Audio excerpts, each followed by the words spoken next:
जरा जोर का भारत माता की भाई, और जोर लगाओ, जरा हंगा लगाओ।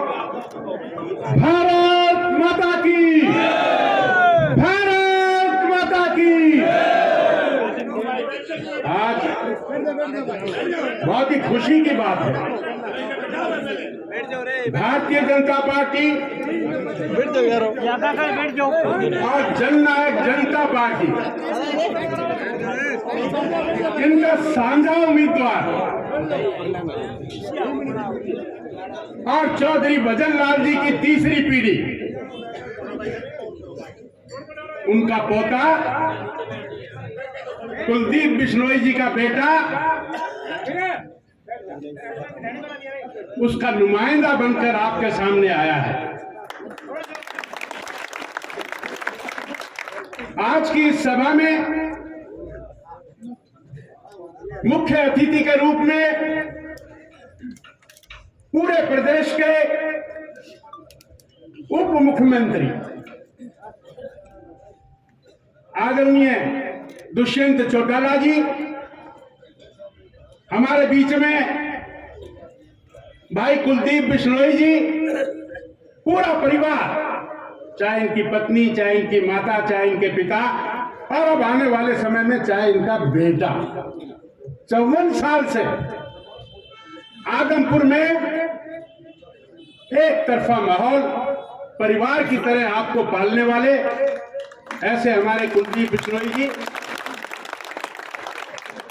गजप्पा के प्रदेश के अध्यक्ष, पूर्व में टोहाना से विधायक रहे ऐसे हमारे भाई निशान सिंह जी,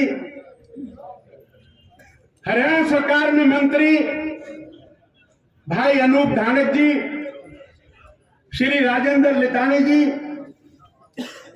कृष्ण गंगवा जी, रमेश गोदारा जी, मास्टर ताराचंद जी, सुभाष जांगड़ा जी, और भी सभी मेरे सम्मानित दोनों पार्टियों के पदाधिकारीगण, उपस्थित वंदनीय पूजनीय बहनों, माताओं, बुजुर्गों और नौजवान साथियों। पिछले वक्ता ने बड़ा याद दिलाया हम सबको इस देश के निर्माता सरदार वल्लभ भाई पटेल, और आज उनका जन्म दिवस।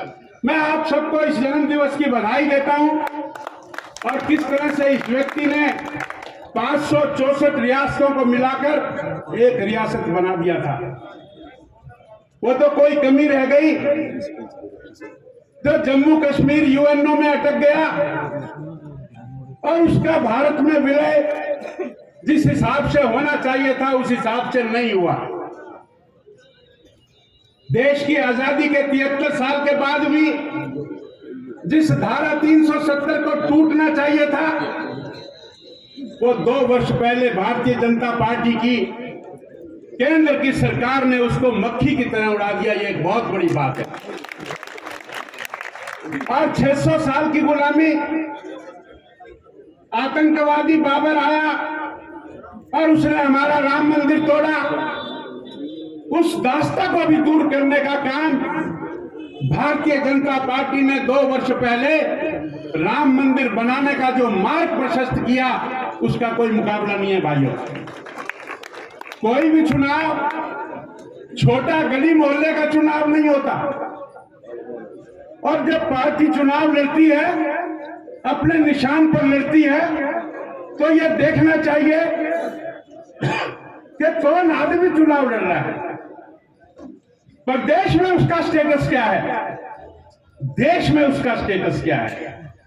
क्या इस पार्टी ने देश के स्वाभिमान को, चाहे वो राम मंदिर की बात हो, धारा 370 की बात हो, और यूएनओ में हिंदी को 7वीं राष्ट्रीय भाषा का मान्यता दिलवाने की बात हो, अंतरराष्ट्रीय योग दिवस की बात हो, स्टेट की बात करें तो सड़कों की बात हो।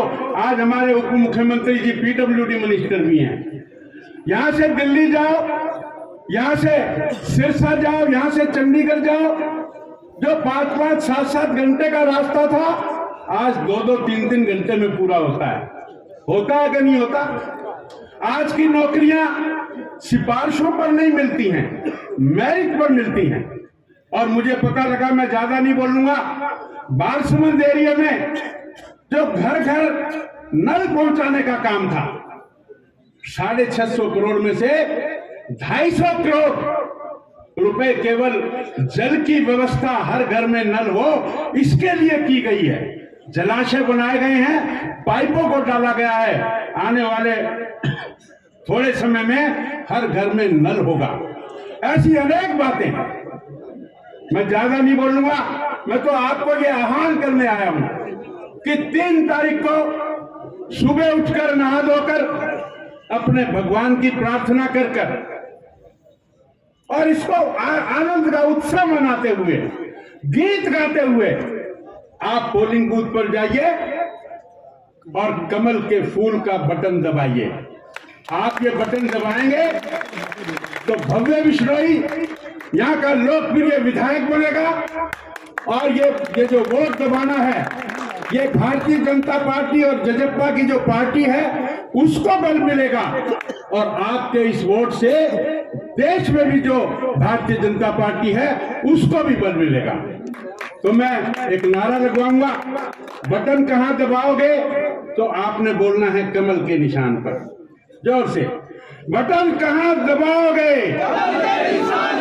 बटन कहां दबाओगे? अब मैं बोलूंगा जीतेगा भाई जीतेगा, तो आपने बोलना है भव्य बिश्नोई जीतेगा, जीतेगा भाई जीतेगा, और जोर से जीतेगा भाई जीतेगा।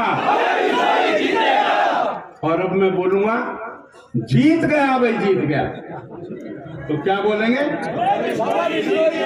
जीत गया भाई जीत गया, जीत गया भाई जीत गया। आज कंगन को आरसी क्या, 6 नवंबर को रिजल्ट आएगा और आपका ये नारा फलीभूत होगा। इन्हीं शब्दों के साथ में अपनी बात को समाप्त करूं।